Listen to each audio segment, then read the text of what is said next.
it's your girl BB Clement, the author of How to Go from Employee to Entrepreneur and the host of your weekly business show, BB Means Business, the show where we discuss everything you ever wanted to know about business but you were afraid to ask. How do I start my business? How do I raise the finance? How do I grow my business? Where am I going to find my customers? Join me every Tuesday at 1:30 p.m. on Star Radio UK to get all the information and tips that you need to become a successful entrepreneur and become financially free. Remember, don't let life dictate to you. Rather, put your signature on life. Get ready for this. Good afternoon, ladies and gentlemen, and welcome once again to the BB Business Show.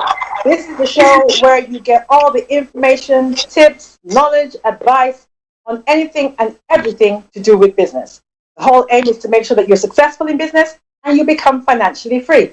I'm your host, BB Clement, and I run a group of small companies in the UK. I'm also the author of How to Go from Employee to Entrepreneur, and you should have the details of that book on the bottom hand side of your screen. I want to thank you for joining us again today, and for all your kind comments and all your feedback. Keep them coming, as it helps us shape the show into one that you find even more useful. I also want to give a shout out to a very special lady who has been with us from the very start of the show. She makes sure that she logs in every week, and even the times that she can't, she always calls me and asks me for the podcast. And so I want to take this opportunity to say hi or hola to Rika Renee Ramsey Nicole, because she's all the way in Spain. Hi, Rika Renee. Thank you so much for tuning in. Now, this is a young lady. She's in her 20s. And I'm just so pleased that young people are connecting with the show. And can I encourage you, those of you who have teenagers and graduates at home, please ask them to connect with the show, because if our generation had had programs like this that were informative and educative, we would have become financially free a lot earlier. And some of the financial mess that we're in, we wouldn't be in. So it's important that our kids become financially literate at a very young age. The world is changing. The whole concept of a job for life, that's gone. And so it's important that we teach our kids how to develop different income streams in order to become financially free. So once again, welcome to the show if you're joining us for the first time. And for those of you who are returning, thank you once again. Thank you for giving up your time to support the show, and I'm so glad that you're getting stuff out of it. Now, 3 weeks ago, I started a series on developing passive income to create wealth. And I did that because it's very clear that if working harder was what made you wealthy, we'd have been rich by now, because most of us are very hardworking. But the rich don't work harder necessarily. They work smarter. So we've got to play them at their own game and work smarter. And one of the ways in which they work smarter is that rather than working hard for their money, they make their money work hard for them. So we've got to do the same thing. So one of the ways in which you can do that is by developing passive income. So for those of you who haven't been on the show for the last couple of weeks, what is passive income? Passive income is income that requires little or no effort on your part, or income that you get from doing something just once and it just keeps on paying you out. So, for example, writing a book, the intellectual property that you get from writing a book, or writing a song. Dolly Parton was forever thanking God for Whitney Houston, because that song that she wrote, I Will Always Love You, she made millions from when Whitney Houston sang that song. And other people have recorded it as well. But Whitney Houston just shot her profit into the stratosphere. So these are the kind of things that you can do. Last week, we spoke about how you can develop passive income through investing and trading. And I'd like to thank my guest for the show. That was Dr. Remy Banjoko, who was joining us all the way from Rwanda. Thank you so much, Remy, for all your insight and your input. The feedback has been phenomenal. A lot of people are beginning to look at this now. This is not something they considered before, but they can see now that you don't have to be an expert, a money expert, or to work on Wall Street in order to trade and invest and to make money passively that way. So today we're going to be looking at another area of passive income, and that's property. So today's show is called Growing Your Passive Income Through Property Development. And in order to help me with this, I always choose people who are better than me, more informative than me, wiser than me, sharper than me to come on the show. We always have really, really good guests on this show. So it is my pleasure and my honor to welcome two very special guests, Bimbo Asage and Kunle Davis Nadi. Are you there? Yes. All right. Yes, Welcome to the show. Welcome to BEBE Means Business. So welcome to the show.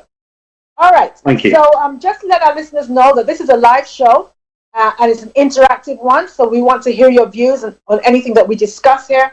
Don't be afraid to ask any questions. There are no stupid questions. There's nothing like that. So don't be afraid to ask anything you ever wanted to know about property. That's why we have these kind of people on the show so they can answer your questions. You can hook us up on this show by going to Twitter. Our Twitter handle is @StarRadioUK. Or you can text or WhatsApp us on 07539 661 744. That number again, 07539 661 744. Or indeed, you can email us at info@StarRadioUK. Or indeed, if you're watching us through Facebook Live, just type your questions and we will answer them. We take a break just before 2 o'clock and then we answer all the questions just after 2. Okay, so once again, welcome to my special guest. Let's start like this. If you tell us your stories, ladies first. So Bimbo, if you'd like to go first, tell us how you got into to property development. Okay. Hi everyone. My name is Bimbo Asage. I've been investing in property since I bought my first property in 2005 when I just finished uni and I wanted a place to stay. I was living in a council estate, and at the time, the government had quite a number of incentives for people to give up their property, their flats, and get into investing or buying their own home. So I did that in 2005. And then 2008, when I got married, I came across, three things happened to me in 2008. I got married. I started to change my pattern of work. So I started contracting, supposed to be in a full permanent talked employment. And then also I came across a book called Rich Dad Poor Dad, which basically talks a lot.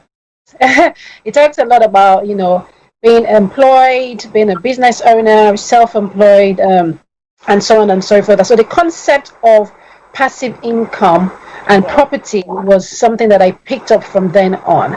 So what I then did was I just went out looking for properties to buy. And, so I did it the way everyone else does it. You go find a property, raise as much money, and then buy the first one.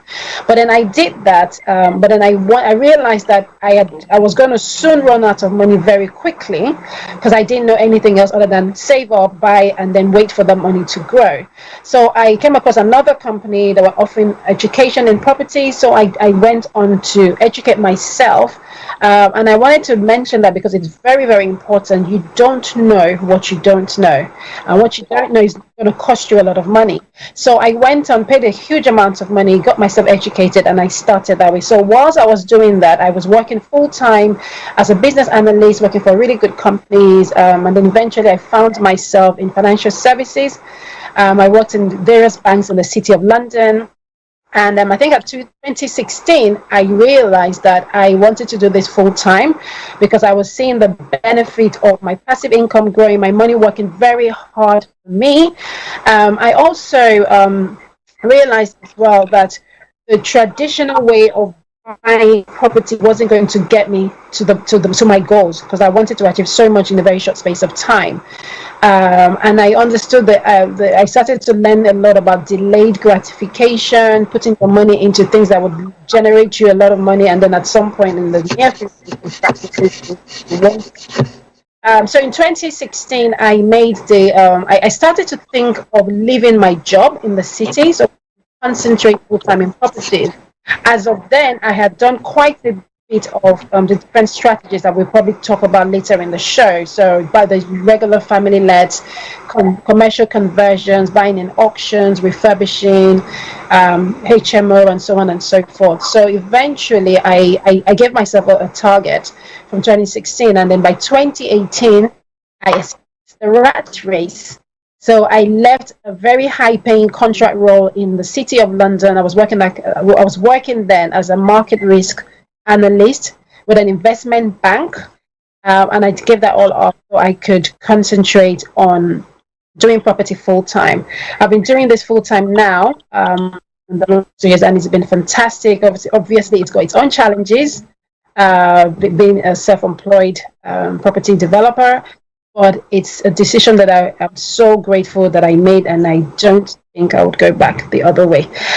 It's learned so much in the last few years, and I've done so much as well in properties. When I look back at what I've done and achieved, or my experience, sometimes I'm like, oh my God, I didn't realize I've done this much. Okay. All right. So that was Bimbo. And thank you so much for that intro. There are a number of things that you said that I really want to emphasize. One is the fact that you read Rich Dad Poor Dad, and I think that that book has been an eye opener for many others. So I want to seize this opportunity to recommend it to our listeners who have never read that book, alongside, of course, reading mine. But yes, read Rich Dad Poor Dad as well. Robert Kiyosaki. It really is enlightening and educative. Then you spoke about how you went and got yourself educated. And then you use a phrase I think is really important, that you don't know what you don't know. Yeah. Too many people jump on a bandwagon when it comes to developing income or trying to create wealth. They jump on the bandwagon, they hear that their friend has done something and they think, oh, my friend has been successful on it, so I'm going to do it as well, without getting the proper education. I cannot overemphasize the importance of becoming financially literate. And for those of you who are of the faith, who think that, a quick prayer and a fasting and having your pastor pray for you and all that is going to make you rich overnight. I have some bad news for you. As one of my mentors says, one of my destiny helpers says, she says, God is a miracle worker, but he is not a magician. So if that's what you're hoping for, I think you're backing up the wrong truth. You must become financially literate and get to know as much as you can about the industry that you're hoping to go into. Your listeners, you'll also notice that Bimbola had a transition plan. She was working as an analyst. She had a very good job, but she had a transition plan. So she didn't immediately just go in one day and then chuck her resignation letter at her boss. She had a good plan to work at that for a while she'd already started dabbling in property. And it was only when she found that actually, yes, this is sustainable, that she decided to give up what was a very good job.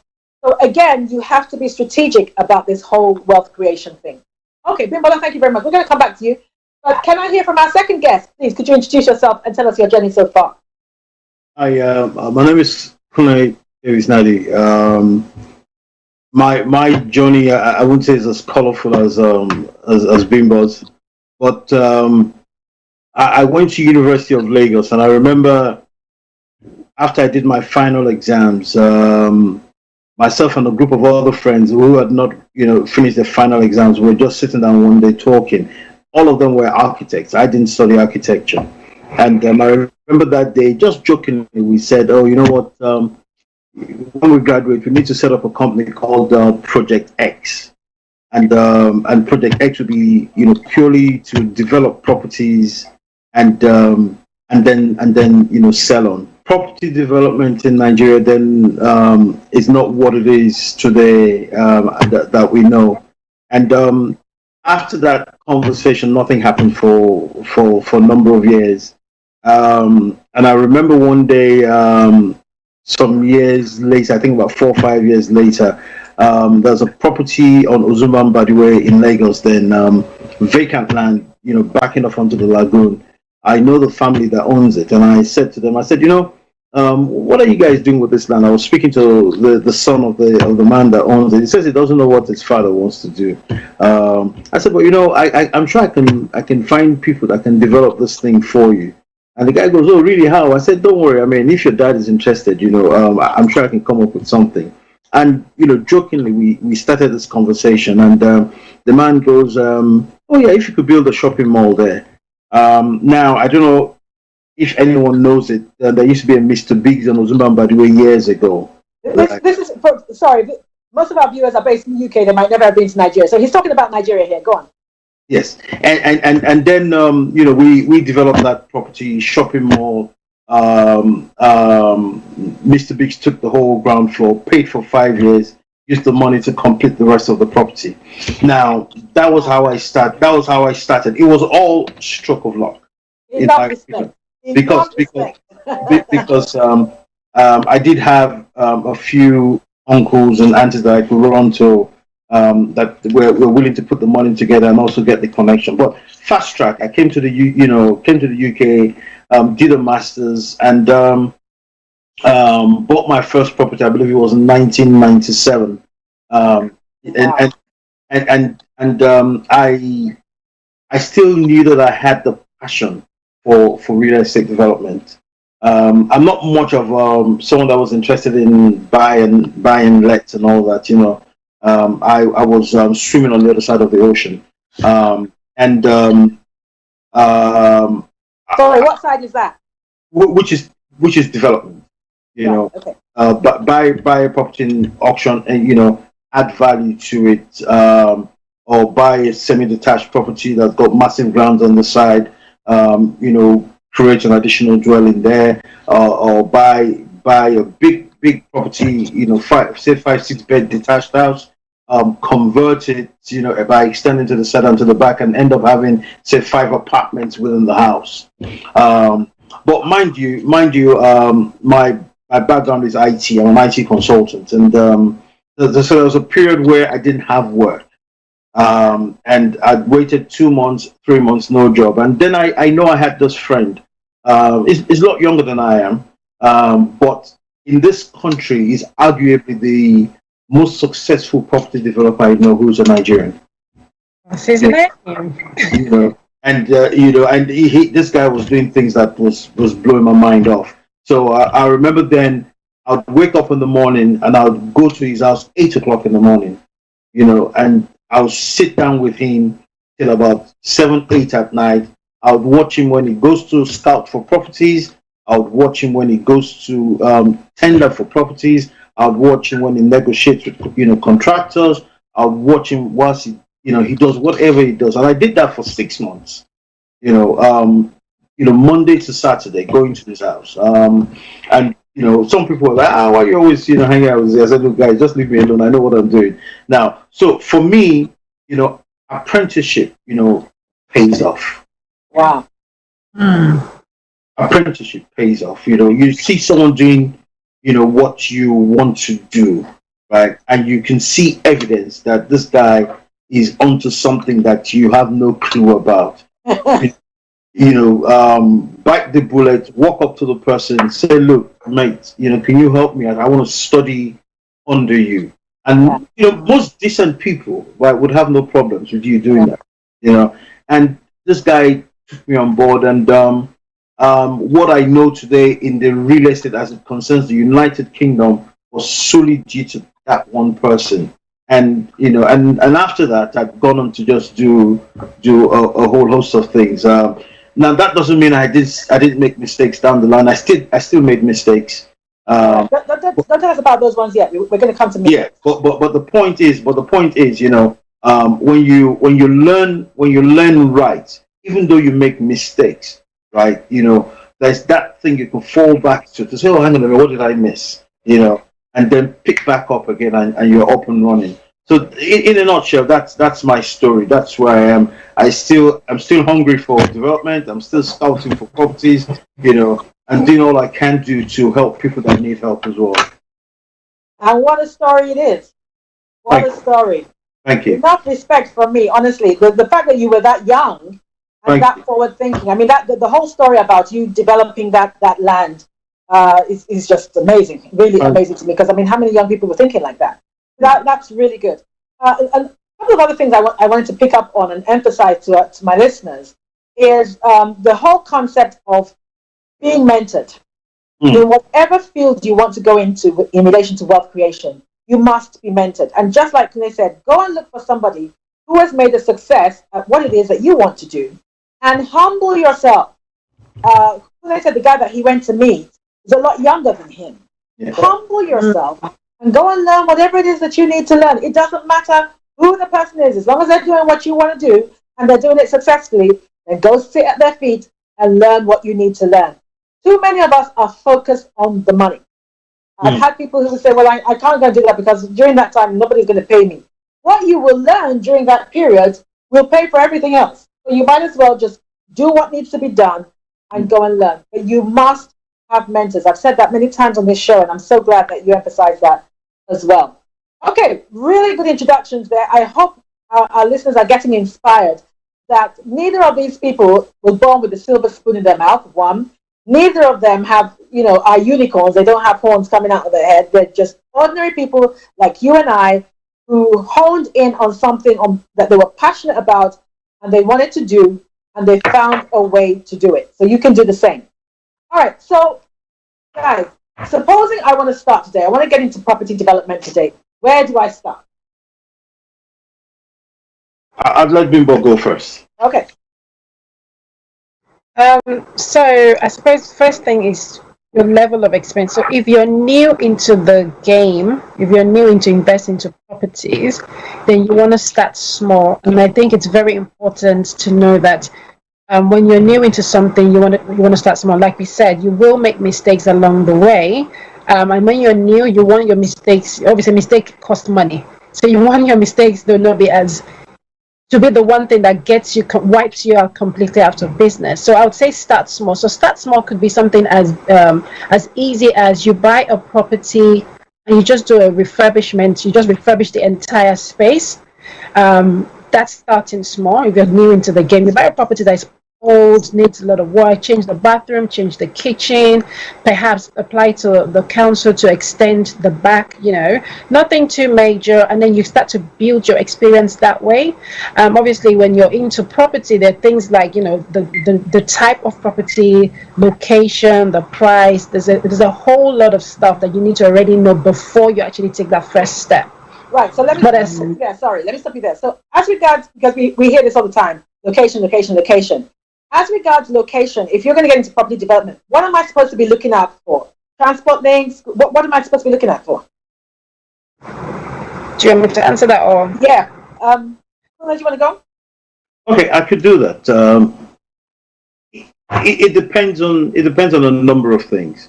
So if you want to rent out, for instance, right, it's good for you to look at things like station, hospitals, schools, and things like that, if you want to rent out. But if it's, something you want to live in, right, most people, would not want to live very close to, like for me now, I wouldn't want to live close to a station, right? I don't mind driving 10, 15 minutes to get to the station. But most people that are renting, if it's a student, a young guy who's just started work, he wants to save his money. So he doesn't mind walking 10 minutes to the station, So it depends on a number of things. So I would say to you, spread your planning, right?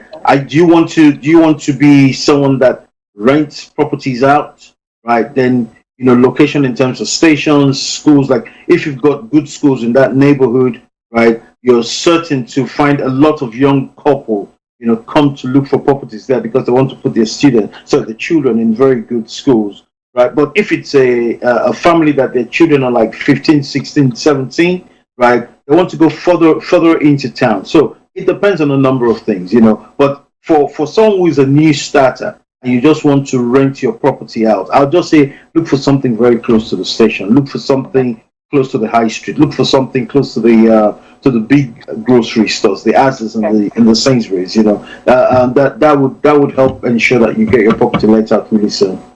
Okay. Now, there's one question I was going to ask. I hope this doesn't sound snobbish in any way because that's not the intent. But I understand that if you buy a property that kind of backs onto or is very close to council property, that lowers the price. Is that true? Not necessarily.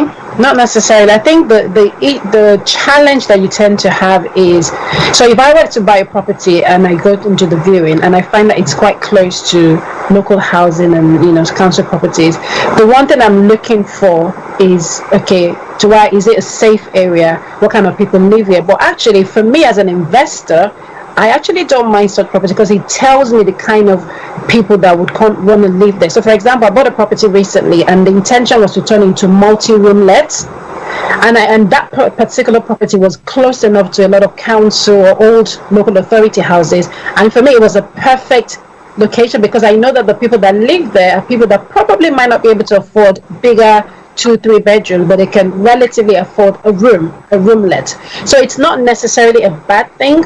And I mean, when you look around as well, there's so many developments now that are close enough to a lot of council properties, and by virtue of that, it automatically appreciates even the local authority housing as well. So I don't think it's a bad thing all the time. I think it's just a case of knowing the demographics of the area. Does it fit in with your strategy, the kind of tenants that you're looking to pull in? Yeah. Okay, so that's important, guys, that if you're going to go into property development, you need to be very clear in your mind what kind of tenants you're trying to attract. And that will be a determining factor as to where you buy. You also spoke about multiple occupancy. I understand there's some change in legislation in relation to that. Can either of you shed some light on that? So HMO, it's called HMO, it's house in multiple occupancy, and for a lot of people, it's literally, the basic English is room by room let. So it's a case where different families, different people from different households come and share a house, share the same bathroom perhaps, or kitchen. It's just room by room let, basically. In terms of change, it's a very highly regulated strategy, and I think the reason why it's highly regulated is so that because the government is interested in the health and safety of the occupants. They're interested in the housing standard. They don't want a situation where you pack people, if a house can only take 5-6 people, they don't want a situation where you've got 12 people living there. And typically when people live in those sorts of housing, unless they are young professionals or students, it's typically people that are on lower income, so they don't want the landlords to take advantage of them. So it's highly regulated. But in terms of the changes recently is to do with licensing. Everyone owns one of the license the property. It's literally the government coming in to make sure that there's enough health and safety consideration. If there was a fire, the fire were to break out, do we have everything in place to protect the occupants of the property? It's a case. I mean, if anyone, for those that are in the UK, you remember the Grenfell Tower. Yeah, that is the reason why the government was very hot on HMOs, because what had happened in the Grenfell Tower in this day and age possibly would not happen. Yeah. Okay. That's cool. Okay, just want to do a quick shout out to a couple of our listeners.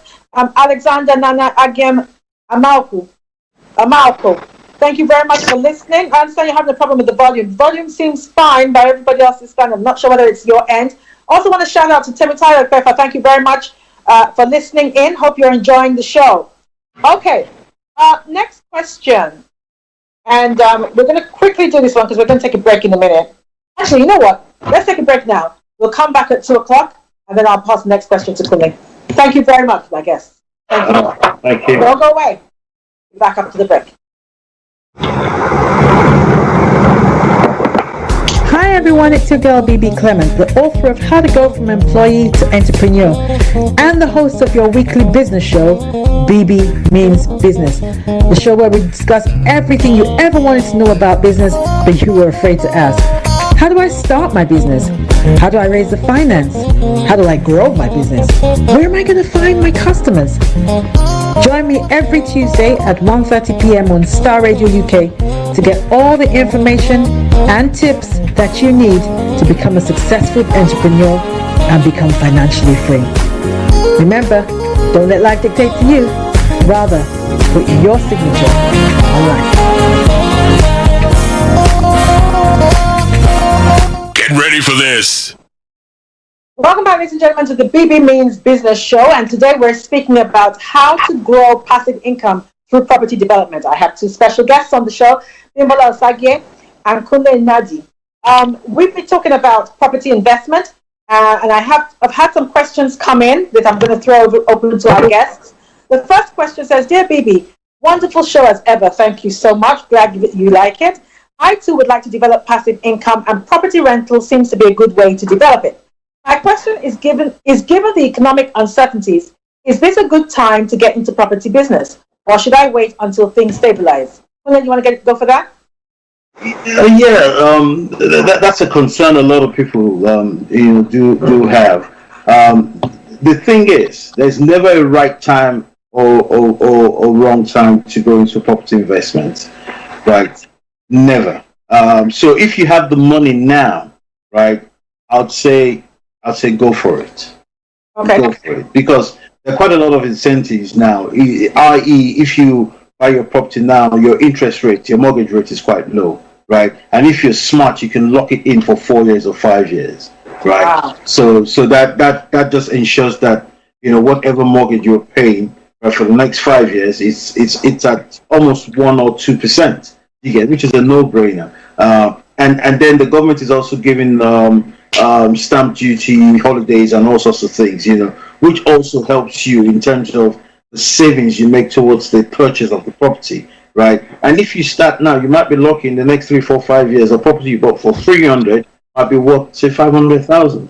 So I would say to you, if you have the money now, right, and you know what you're doing, go for it. Okay. You heard it here first, guys. There's never a good time to go, and there are lots of incentives that we might not see again. So now is the time to jump. Okay, the second question is this. Dear BB, your show has been an inspiration to me and my family. Glad to hear it. And this is from Dio. Says, I have read your book twice already. Oh, good.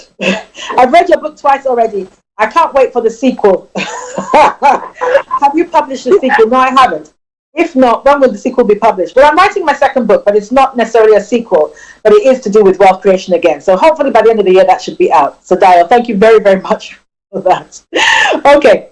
The third question is, thank you for your advice on tackling our cash flow challenges. We reached out to our suppliers, and most were more than pleased to vary their terms to allow for extra time to pay for supplies. Good. I'm glad that you had the conversation, which came as a shock to us. You see, everything is negotiable. In this climate, everything is negotiable. And what he's referring to there is in the last week, I was talking about if you owe your suppliers money, don't hide from them. Sit down and have the conversation with them. Let them know what you can afford to pay and come to some kind of arrangement. And we had thought that they would be reluctant, as we are sure that they have financial pressures as well. But by dissuading us from my original plan of simply refusing to pay on time, by engaging with them to assist us with our cash flow challenges, we have retained a good relationship with our suppliers. Oh, I'm so pleased to hear that. Thank you for your wise counsel, David. Oh, thank you, David. I'm so glad to hear that. Your business will be able to stand the test of time. Great. Okay, there's one more question, but I'm not sure if I'm going to take it because I want to still continue with our guests.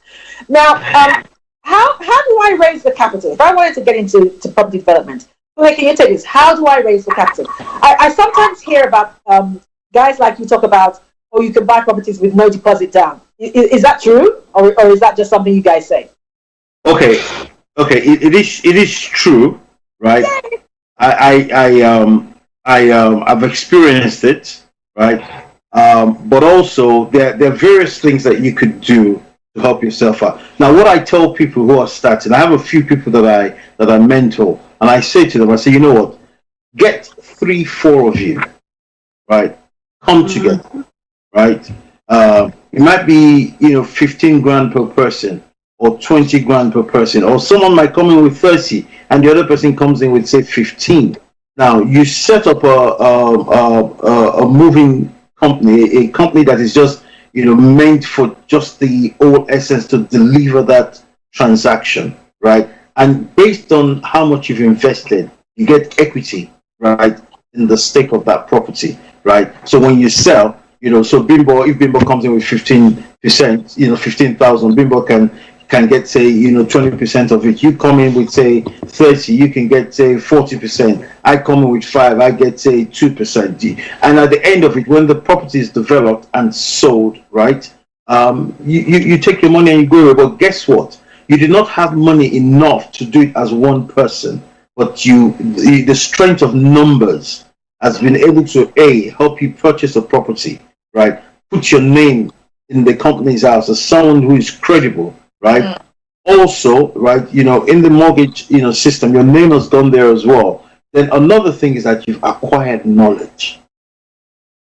So if you say you're waiting till when you have that 100,000, you might wait for 5, 6 years, right? But if you say, you know what, I've got 10,000, let me shop around. Oh, Bimbo, you're a dealer, I've got 10 grand. How much do you have? I've seen this property, right? This property is 70, and I come across things like that. This property is 70 grand, right? We can even do it without going to the bank for a loan. Right? I've got 10. How much do you have? Can we get somebody else that has got this? And it's going to cost us 20,000 to do, but once we finish, we're making, say, 100,000 profit. Do you understand? It's a no-brainer. You go for it. So yes, it's possible, but always try and see if you can come up with numbers. It helps a long way. Okay. Now I know this is something Bimbo is very passionate about, something that she does, and this is something that I harp on about a lot. I think one of the things that has held, particularly the Black community in the UK, back financially, not just in relation to property investment, but in relation to wealth creation, is the fact that everybody is doing their own little thing in their own little corner of the world. And guys, that is not working. It has not worked for us. It's never going to work for us. The sooner we realize this and we get with the program, the better. We need to start coming together. We need to start pooling our finances together. Otherwise, we're not going to make financial impact. We're not. We're just not. There's no way around it. So at the end of the show, Bimbo, I'd like you to talk a little bit about what you are doing, because I know that you are doing this. But whatever area you're thinking about going into business with, use other people's money. Go and look for people who are reputable. Not everybody is a fraudster. Not everybody lacks integrity. Look for people with a proven, reliable, reputable track record and join forces with them and grow your money quicker. Otherwise, you're going to die struggling on your own. I can't emphasize that enough. I really can't. Can I also add quickly? Please. Yeah. Right. The UK has got a very robust legal system. Yeah. Thank you. Use it to your advantage. Because you see, don't be scared about, this person is going to dupe me or not. No, just look for a lawyer, right, who will sit down, listen to all of you, and say, okay, you know what, I'll come up with your document. Nobody can run away with anybody's money. It's not going to happen. And if you can understand that, you save yourselves a lot of heartache. A 10-year journey, you can bring it down to 4 years. Wow. Yeah. Wow. Okay. All right. Bimbo, you want to talk a little bit about the legal process, because I know you have a lawyer that's helped you with that. Yeah. In fact, I feel like jumping when you started talking as well. I just can't overemphasize the importance of collaborating. We all know the saying, if you want to go fast, you go alone. But if you want to go far, you go with others. There is so much power in bringing and working with people. And just like you said, like people, no one can run away with your money. I heard that, people, I lost money. How did you lose your money? So anyway, just going back to working together. So and you said with the legals, the standard way of doing it, obviously, from a limited company or a partnership, whichever way you want to do it, preferably a limited company, and then everyone becomes shareholders in the company, and then you have a lawyer that then draws up the documents. Some of the things that I've done, where I've worked with other people, we tend to have a deed of trust. We also have an agreement, a shareholder agreement, or any sort of agreement that works for us. Sit together with a lawyer, we go through the terms, everyone knows how much they've contributed, how much they're taking as a result in terms of profit.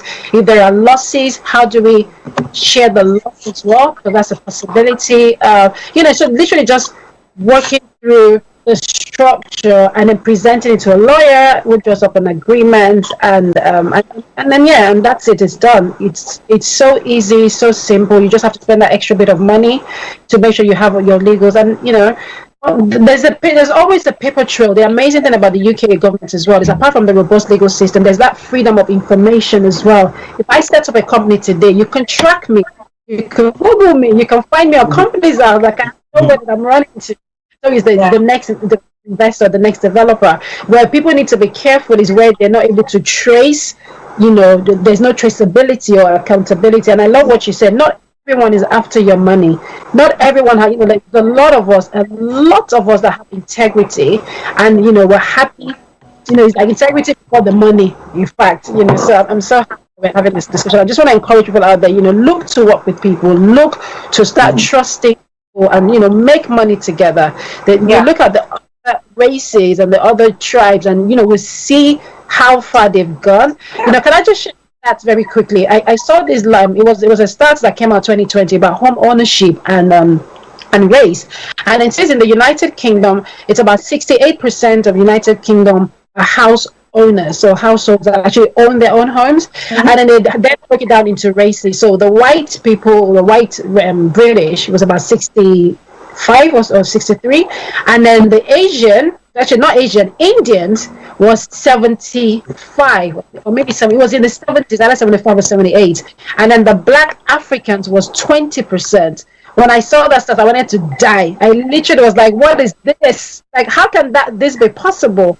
Yeah. And I go back to the fact that the reason why the Indians will be 70 something is because it's literally down to collaboration, working together, having each other's, doing it together, collaborating. That's the secret. And until we get up, when we're still going to be at the 20%. Okay, all right. So some real important issues being raised there to move us forward as a people. Some real important issues to be raised there. Two things I want to say. First of all, this is my show, so I'm going to do a shameless plug here. If you are looking for a lawyer to help you in relation to this, I must recommend my law firm, Augustine Clement Solicitors in Lewisham. So if you just Google us, www.augustineclementsolicitors.com, we will help you set it all up. You won't have any problems. We will set it all up for you. To make sure that you don't get ripped off. One of the reasons why a lot of our people get ripped off is because they don't have any legal agreements. They don't have any legal paperwork. They don't get any legal advice. We don't, as a people, understand the importance or appreciate the importance of professional services. We don't. It will save you money. It will save you time. How much is it going to cost you? If a lawyer is going to cost you, worst case scenario, let's say $2,000, and it's going to save you from being ripped off to the tune of $30,000, it is a no-brainer. So make sure that you get legal advice. Whether it's property or any other aspect of business, get legal advice. And we are more than happy to help you. We own a commercial law firm, and we're happy to help you. The second thing I wanted to say is I'm going to put my Christian hat on now. I'm a leader in the Christian community, and I work a lot with pastors, very, very closely with pastors. And one of my gripes with pastors is the fact that they are in a position to influence people in such a way that can move them forward financially, and they don't do it. So if you are a pastor and you're listening, can I encourage you that your church should set up a company and get your members involved in property development. Get your members involved in property development. This is so important. We must get our people financially free. It is a tragedy and a travesty. And that statistic that you gave, Bimbo, that statistic is reflected in every other area of business. That we're sitting at the bottom of the pile, and there is no excuse for it. There really is no excuse for it. It is literally a matter of a lack of knowledge, not being financially literate, not having the right kind of mentors, and not having an environment where we can flourish financially. And again, I'm addressing all the pastors, please, or faith leaders. You are in a position to do something. Please do it. Ensure that you have business groups in your church. Ensure that your business groups are heavily involved in particularly property development, because there are very few things that you can invest in that can give you the kind of returns that property gives you. Very few things. All right. Okay. That's my and I've had it. So go on, Bimbo. Sorry, I was just going to say that do we know that the pastors actually know this? Because I take it that if they don't know, then they don't know that they need that. So maybe perhaps they need to get people like kind of similar to what you do. You go to the churches, teach them, and tell them what they don't know, and then actually have sermons from the pulpit as opposed to just sermons about faith and believing God for a miracle. And actually, God is saying, "I'm giving you the power to create wealth." And you just need to do it. And this is something that I do with another hat of mine. This is something I do. I go around churches and I do a lot of business seminars and educate them and everything. And you're right. Pastors don't know. That is the truth of it. Some pastors themselves don't know. But if you're listening today, you have no more excuse. The truth that you know, you are responsible for it. So make sure you do something. Okay. So some other quick things I want to talk about before we end the show. Now, where do you source your properties? Kunle, where do you source your properties? Okay. I've been at it for a while, right? In the past, what I used to do, I'd wait for an estate agent, right? Okay. So we call, we've got this property for sale and all that. Or I look at the auction list. At the time I registered in all the auction houses in the UK. So they constantly send me material, and I look through them and then decide on what I want to do. But now, in recent time, I've changed all that, because over years I've developed relationship with a lot of estate agents. So, like the home I live in was not put on the market for sale. I just got a phone call, John, I've got this deal. Can you move? And I said, okay, what is it? He told me. I went and had a look at it, and I said, okay, fine. That same day we closed. Right. So what I found out is that a lot of deals don't come out on the internet, or you don't see billboards in front. So I and this is the thing Nigerians need to learn. We need to try and relate with people across race. There's a lot of estate agents. They're English, they're Indians, they're Chinese. We need to make friends with these people, and once they know that you're hungry for it, and you can demonstrate to them you could move, trust me, before anything gets to the auction house, they will put it out to their contacts. That's one thing. And another thing I do, I'm very cheeky about. So I'm driving around the neighborhood. I see a property. I probably drive around it for about 3, 4, 5 months. I scout the property very well. I see that the property is very run down. I see that not so much activity in there and all that. I just get my lawyer to find out who owns that property, write them a letter, say, look, I'm interested in purchasing this property for myself. We see that there's been not much activity done, and a lot of things have not been done. We don't mind having a conversation. Sometimes, the people don't respond, but trust me, 90% of the times I get a response back, and they will ask you, what are you offering? So if the market price is, say, 300, and you offer them, 305, right? It saves them the hassle of calling an estate agent to come and start doing some analysis and all that. You'll take your 305 and they move out of the place, But you know what you want to do. You potentially stand to make about 100,000 profit there. That extra $5,000 is nothing to you, right? And all of that comes with experience. And I try to help people, I say, come, what? Saturday, make your Saturday free. Let me take you around and I show you what I do. And I do that for a lot of people. And thank you for doing that. Thank you for doing that, because not everybody shares the knowledge that they have. So thank you so much for doing that. Now, guys, I hope you heard that. There is an economy behind the economy. So there are things happening behind the scenes. Like the economy. There are things happening behind the scenes. So again, you've got to be in the know. You've got to hook up with people who know what they're doing, that you can learn from. Because, like you said, I mean, that even that little bit of information you've just given can save you literally years of time wasting. So thank you so much for that. So let me say something quickly. Do correct my indulgence. Now, the other thing I was going to say, a lot of people get scared because they don't have the money, and I tell you, right, the money bit is the list. Yeah. It is the list. If you have a passion for it and you can find a good deal, right? Yeah. Trust me, you don't even have to put a dime down. Just speak to the right persons, right? All they'll do is that, we'll structure a deal for you. You brought this transaction over, right? We will protect you. We'll sign a memorandum of understanding, right? Whatever we make from this development, because, okay, you didn't put that money, instead of sharing 50-50 with you, we give you 25%. If you're able to do 3, 4, 5 of that in a year, you have enough money to start calling the shots in the next 2 years. Yeah. Wow. Did you hear that, guys? So it's not a myth. It is possible to do. It is possible to do. Again, it's connecting with the right people.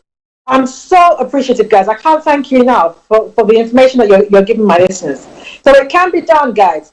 I read something recently, and it was saying that you will find that if you are seeking success, you will find that the success you are seeking is also seeking you. The minute you really put your hand to the plow and commit yourself to whatever it is that you are passionate about, the doors begin to open. I mean, I'm a living testimony of this. The minute I said yes to what I believe God wanted me to do by way of business, people I never would have met began to knock on my door. They began to seek me. Opportunities that I never would have been, come across began to find me. So that's really important. Once you've set your mind to it and you've said yes to it and you're willing to go for it and you collaborate with the people that you need to collaborate with, you will find that these things are not as difficult as we think that they are. And these are the things that rich people know. They understand this. And we don't. So it's not a matter, if you want to become financially free, it's not a matter of you going to add yet another shift to your already overburdened shift.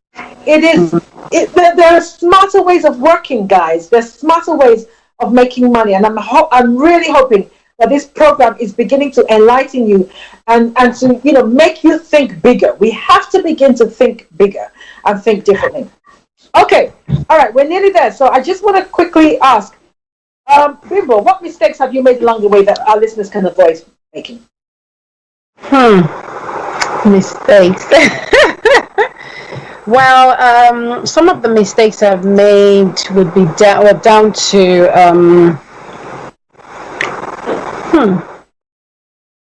I don't.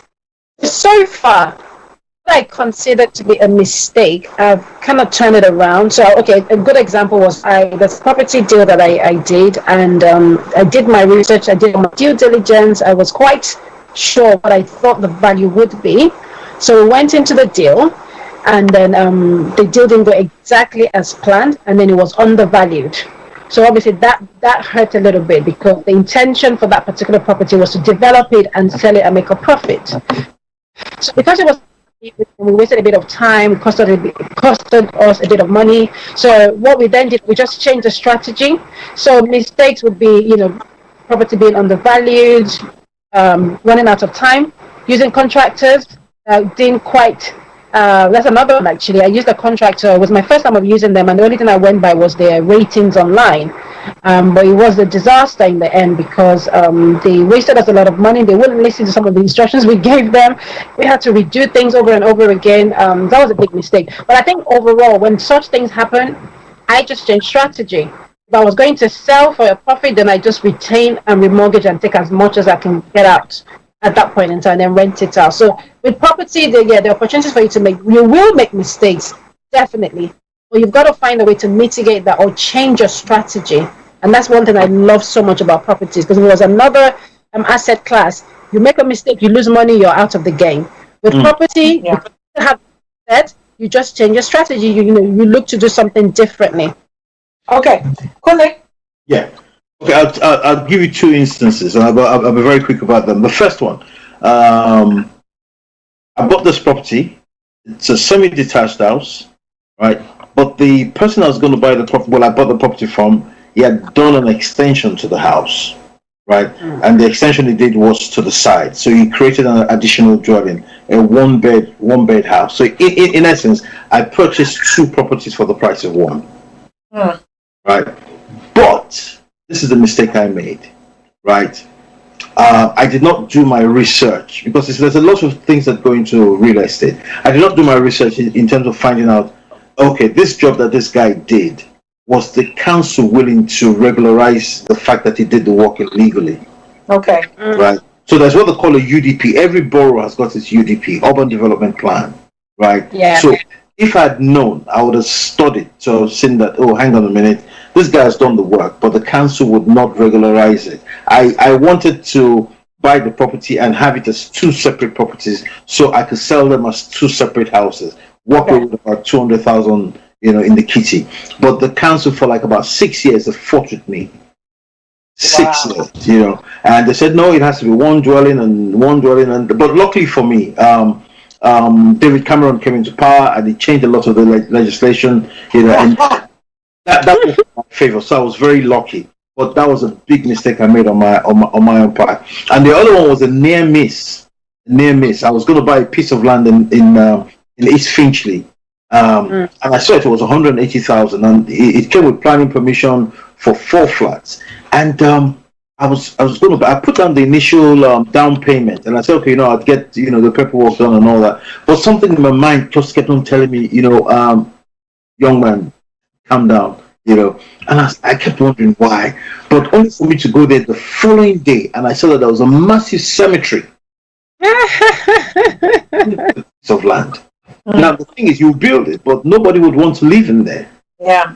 Massive symmetry. But so the lesson I learned there is don't just go in the evening when it's dark. Go in the daytime. Go in the morning. Go in the afternoon and see. Yeah. That was a near mistake I almost made. Well, thankfully I didn't. Cool. Thank you so much for that. Just want to do a quick shout out to some of the people who are watching, some of our listeners and those who are watching. Archie Hammond, thank you so much for watching. SK Nasirudi, I hope I pronounced that properly. Thank you so much for watching. Abronoma Akos, thank you also for joining us on the show. Ladies and gentlemen, that brings us to the end of the show. Can we just have a quick, how do we get hold of you? How do our listeners get hold of you? Because I'm sure people are going to start contacting you. So how do we get hold of you? People, do you want to go first? One of the things that I should have mentioned actually in the course of the show was I run an investment club where people come in with £10,000 to invest, and I think that's where we talked about the power of collaboration and teamwork, and just rather than have your money sitting in an account where it's doing nothing, let it start working for you. So that's something that I do. I'm happy to take inquiries on that. I can be contacted I'm on Instagram, so I'm on Instagram, Bimbala Saige. I'm on Facebook, Saige. I'm happy to drop my email address as well on the chat. I don't know if you have a chat actually. I can be contacted on my phone as well. I'm quite happy to be contacted anyway. Email, phone call, Instagram. Okay, cool. If you just quickly WhatsApp Archie, he will post it online. All right, Kule, how can we get hold of you? Yes, telephone number and email address. I'd WhatsApp Archie now so that Archie can put that up as well. Cool. All right. Ladies and gentlemen, thank you so much for joining us again. It has been such a pleasure, such a really informative show.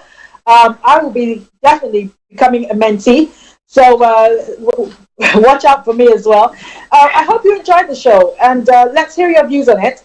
And once again, I want to thank my wonderful guests, Bimbo, Sage, and Kune. Thank you. I'm grateful. Thank you for all the information. Thank you for having me over. And we wish you all the best. Nice So we'll see you this time next week. I'll try and get Bimbo's details off you as well, if you don't mind, Bimbo. Of course. Yes, please. All right, so we'll be here again next week, Tuesday, 1:30. Don't miss it. Tell others, tell a friend to tell a friend. And remember, don't let life dictate to you. Rather, with your signature on life. Thank you. Hi everyone, it's your girl BEBE Clement, the author of How to Go from Employee to Entrepreneur and the host of your weekly business show, BEBE Means Business, the show where we discuss everything you ever wanted to know about business but you were afraid to ask. How do I start my business? How do I raise the finance? How do I grow my business? Where am I going to find my customers? Join me every Tuesday at 1:30 p.m. on Star Radio UK to get all the information and tips that you need to become a successful entrepreneur and become financially free. Remember, don't let life dictate to you. Rather, put your signature on life. Thanks for listening.